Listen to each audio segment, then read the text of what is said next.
Welcome to the Career Refresh Podcast. I'm your host, Jill Griffin.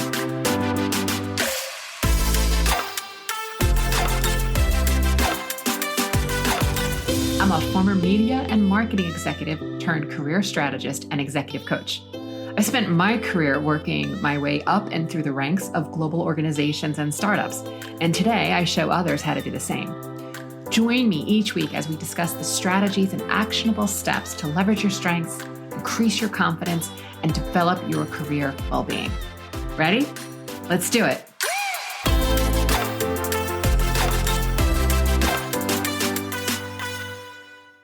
Hey everyone, and welcome to the podcast. Thanks for joining me today, and I love that you're here. If you've been listening to me, you're probably catching on that a lot of what I teach is that your thoughts create your results.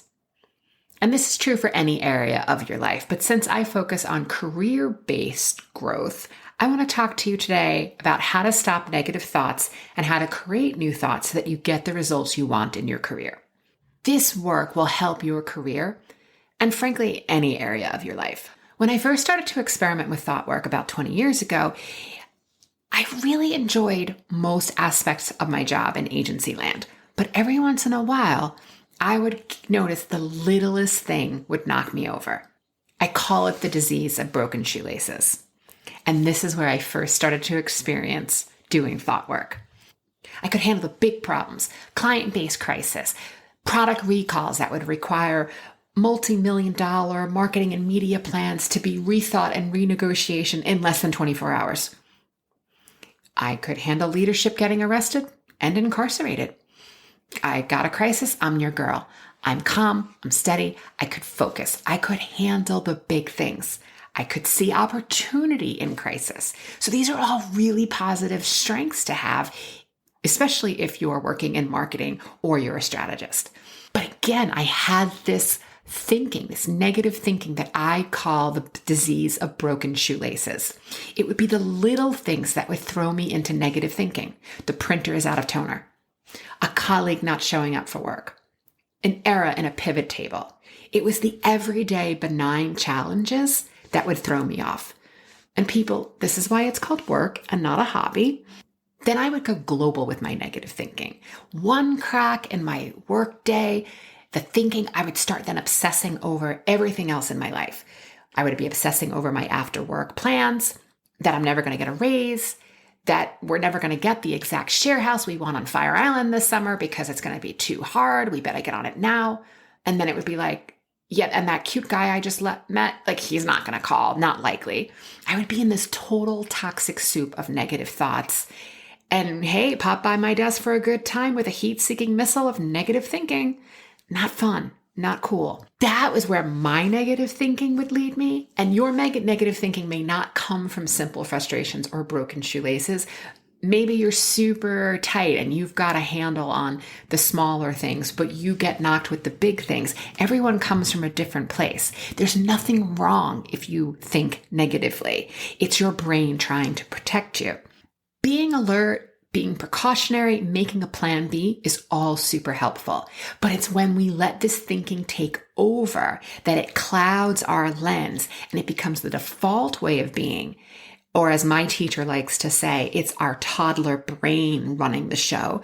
It's just an example of an unmanaged mind. My career took off when I really started to get curious and question my negative thoughts. Seriously, this is what changed everything for me. Examining my thinking increased my success exponentially. It wasn't reading the trades or the latest thought leadership paper or networking like a pro that changed my career path. Yes, those tactics helped, right? But when I made a regular practice of looking at my thoughts and giving myself some space between my thought and taking an action was when everything began to change.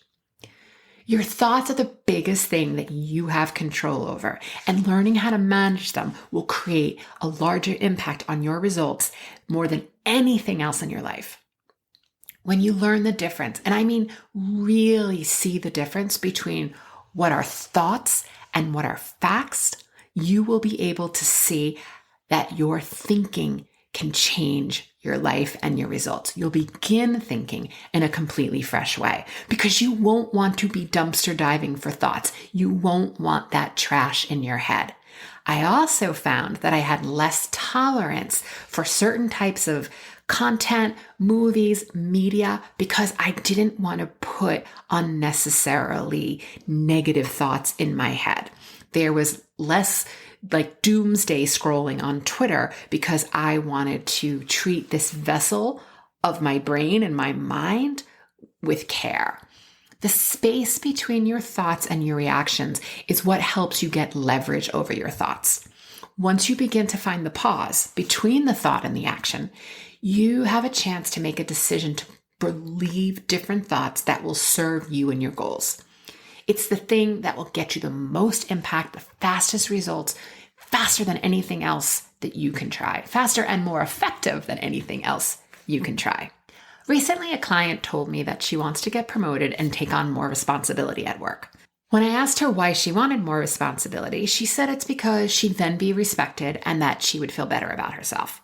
As a career coach, I'm always curious about your motivations, and I want to understand your thinking and your mindset.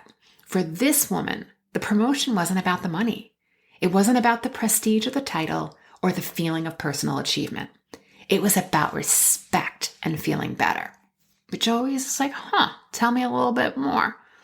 She said she always makes bad decisions and that every decision she's made has led to an even worse outcome, that everything bad always happens to me. She said that she has the toughest boss and works on the most challenging project in the firm. She said she rarely speaks up in meetings nowadays because she doesn't want to say the wrong thing. She doesn't want to ask a dumb question.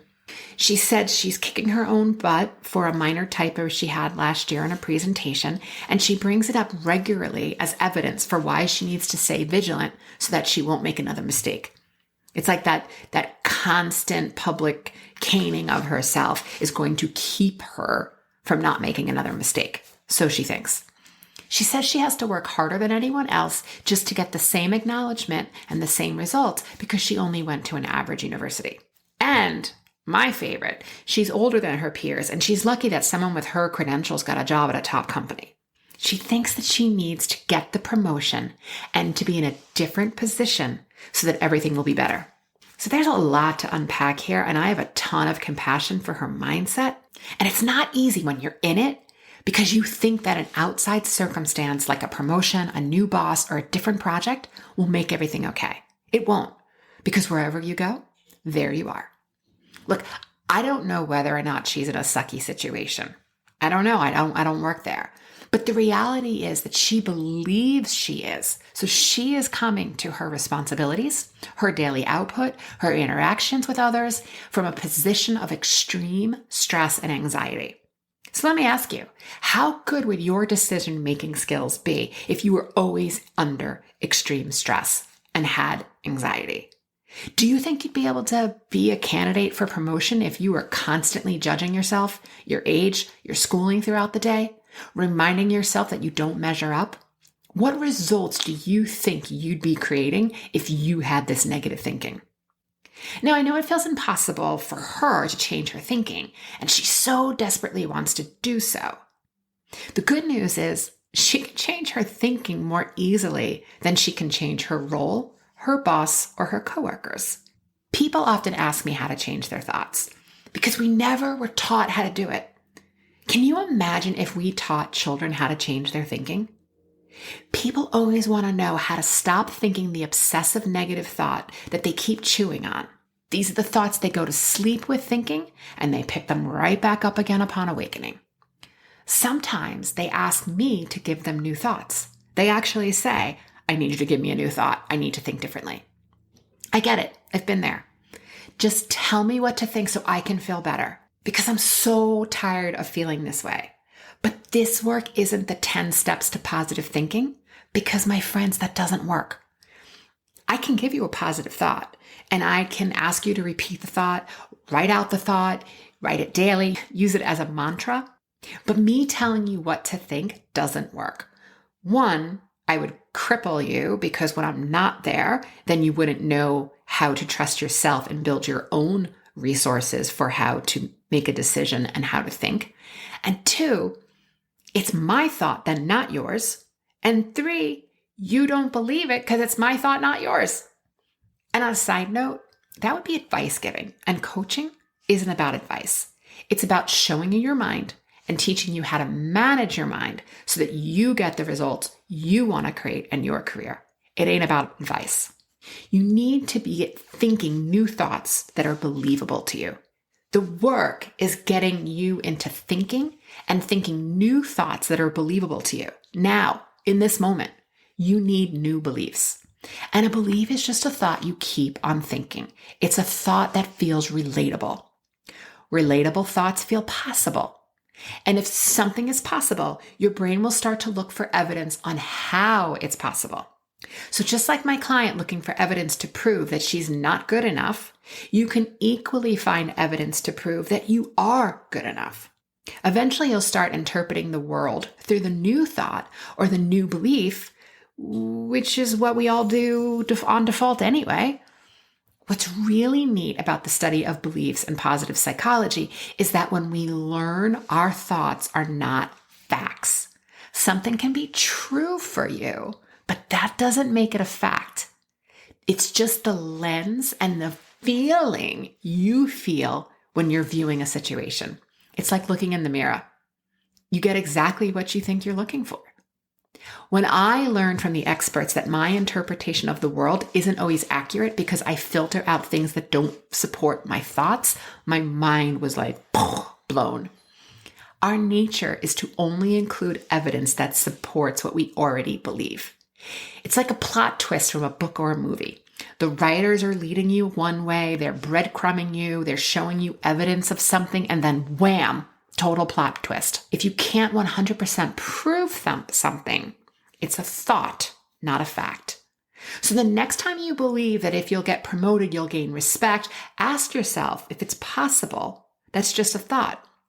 On top of it, that idea that you're going to be someplace else, that a circumstance is going to make you feel a certain way, it doesn't. You choose how you want to feel about a circumstance. The circumstance doesn't control your thought.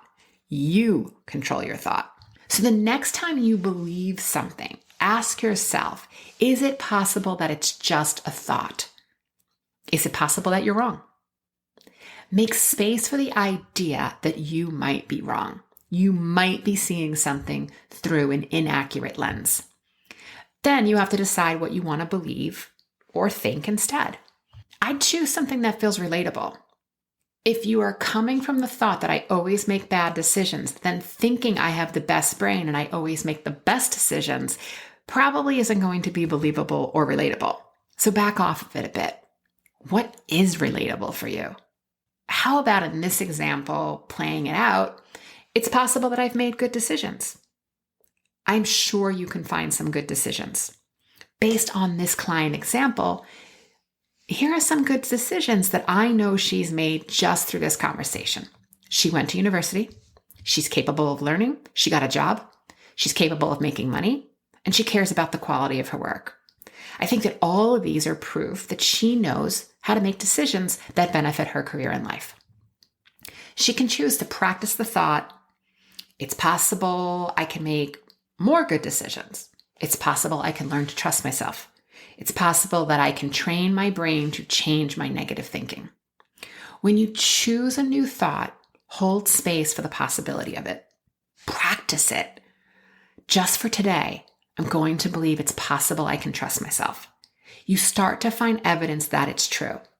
And when you think a thought that is more relatable, your brain will shift from a state of stress and anxiety to one of possibility. It's relatable that you can learn to trust yourself. Your brain will do this naturally and find proof because it wants to survive.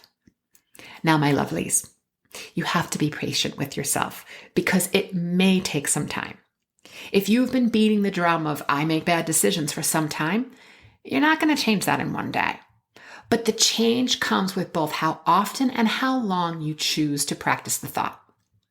Practice means you're not going to always be good at it. But if you make a decision, which if you listen to episode 7 are on making decisions, You remember that making a decision is a committed thought with a committed action. So you make a decision and then you practice. And if you get stuck, get a coach. So to recap, when negative thinking pops up, ask yourself, is this true? Can I prove it? Separate thoughts from facts. Find a thought that's relatable, something that feels much easier to believe. Practice. The frequency and duration of your practice is what is going to bring you results. And when the thought becomes believable, can you strengthen it? Can you up-level it? Listen, being ridiculous with your thoughts is how you move from a negative thinking mindset to creating extraordinary results in your career. To paraphrase the famous ad man Leo Burnett, if you want to reach for the moon and fail, at least you'll get a handful of stars. And if I only reach for the sky and fail, I'm going to grab air. So before I go, who are you getting support from? I'd be honored to help you with your career challenges and to create the growth and extraordinary success you want in your life. You can learn more on my website, jillgriffincoaching.com. All right, my friends, have a fabulous day, and I'll see you next time. Hey, thanks for listening to the Career Refresh podcast. If you're enjoying this and you want more information, go to my website, jillgriffincoaching.com. There you can find information on how to work with me one-on-one, or my group programs, or even bring me into your workplace. I'll put the link to my website in the show notes. But hey, listen, before you go, do me a favor, rate and review this podcast because it definitely helps me get the word out to people everywhere so that they can also thrive in the workplace. All right, friends, I appreciate you. I'll see you soon.